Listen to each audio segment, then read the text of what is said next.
Joining me now is Ohio Republican Congressman Jim Jordan, who is a member of the House Judiciary Committee. Congressman Jordan, welcome back to the show, sir. Good to be with you. All right. I want to start with your call for Jeff Sessions to resign, because one of the things that you cite is his inability to control leaks.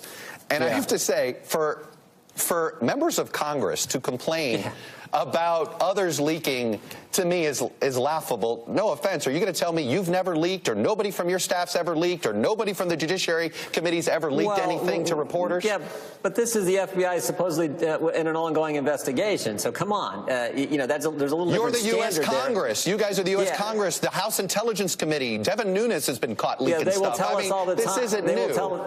They will tell us all the time, oh, we can't answer your question, Congressman. When I had Jeff Sessions on the witness stand a few weeks back, he wouldn't answer a fundamental question like, did the FBI pay Christopher Steele, the author of the dossier? Did they reimburse him? He wouldn't answer the question. He said there's an ongoing investigation. But then we're going to leak to the New York Times 4 unnamed sources that, oh, forget about the last year in the dossier. It's really Papadopoulos in a bar in Great Britain shooting his mouth off. That was the catalyst for the Russian investigation. So come on. So I think there's a host of concerns we have with Attorney General Sessions. If he does his job, if he would appoint a second special counsel, stop the leaks, actually give us the documents we've requested, and it looks to be some movement on that this week, thank goodness. And if he would answer our questions, then fine. So do your job and everything's fine. But if you're not, then maybe it's time for someone else. That's all we said. Do you believe the Russians interfered in the election in 2016? That's what's been said, but do I think there's any You don't believe in it? You don't think there's any evidence? No. The Intelligence Committee has told us that. But what Special Counsel Mueller is looking into is, did the Trump campaign coordinate with the Russians to influence the election? To date, zero evidence on that. But, of course, some people, and some of my colleagues on the Democrat side, want to forget the fact that we know the Clinton campaign paid the law firm, who paid Fusion, who paid Chris Steele, who paid Russians to do what?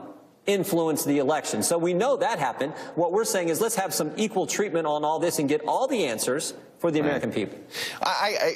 It does seem, though, that you're more concerned about the investigators than perhaps the more alarming allegation, which is foreign interference. Chuck, who wouldn't be concerned about the investigators? Well, think about what we've learned in the last 8 weeks. That the DNC and the Clinton campaign, one and the same, paid for the opposition research, paid for the dossier, which was likely used as the basis to secure the FISA warrants to spy on Americans. And to keep... You keep saying likely used. We learned about Peter Strzok, Lisa Page, Bruce Orr, Nellie Orr, all that stuff we've learned about in the last few weeks, and you're saying you're not concerned about the investigators? I'm concerned about all of it. That's why I said let's get the answers to all these questions. So why not actually find a fact that somehow these investigators made up? I mean, you're assuming that they've made this stuff up. Do you believe that these investigators are just making stuff up and making up allegations about the Russians' attempts to influence the campaign? I think it's highly unusual that Peter Strzok and Lisa Page exchanged text messages where they say we need an insurance policy because we can't let the American people elect Donald Trump president. That happened, and he's a guy on the Mueller team. I think it's highly unusual when normally the investigators say, well, we can't make information public, ongoing investigation, where they say, you know what, we're going to release 375 texts. Why did they release any text, and why only 375 of the 10,000? I think that's all. I think it's unusual that Bruce Orr, a top lawyer at the Justice Department's wife, was working for Fusion GPS on the dossier project. I think all that's unusual. So I would like to get answers to why all that was going on in the midst of all these investigations that we have. Does it at all not make you feel better that Robert Mueller got rid of these FBI investigators from his team before you and others pointed this out?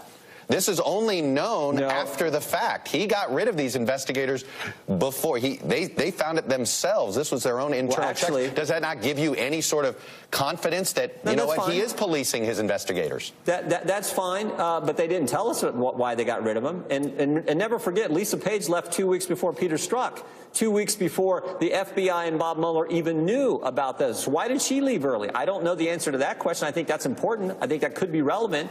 So there's all these questions. We did a whole list of them, 18 key questions in 2018 that we need answers to. That's why we think we need the documents, we need access to the witnesses. Frankly, many of us, and a growing chorus of members, is calling for a second special counsel. So this is no way partisan. This is about just let's get the answers for all these questions. And what I'd like to see is the same kind of intensity to answer the questions I'm raising that so many people have for Bob Mueller and his investigation. Just a fraction of the intensity would be good. Well, I think because one is about potentially a treasonous allegation and one feels like political gamesmanship.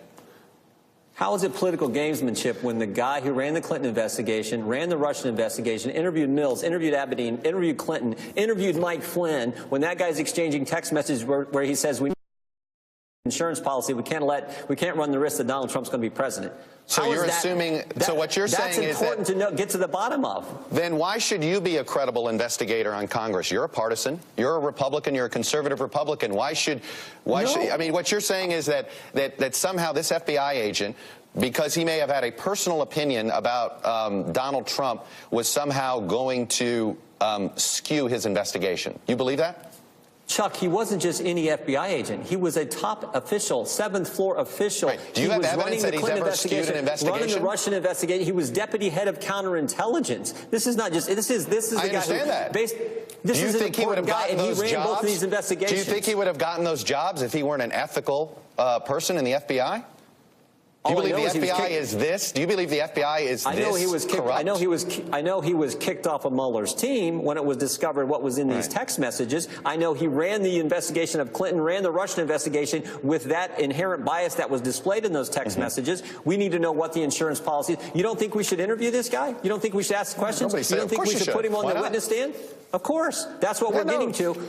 And we need the documents first, and that's finally, thank goodness Chairman Nunes has been pushing. Finally, it seems like the Justice Department is going to start giving us the information that we've been asking for the last 6 months.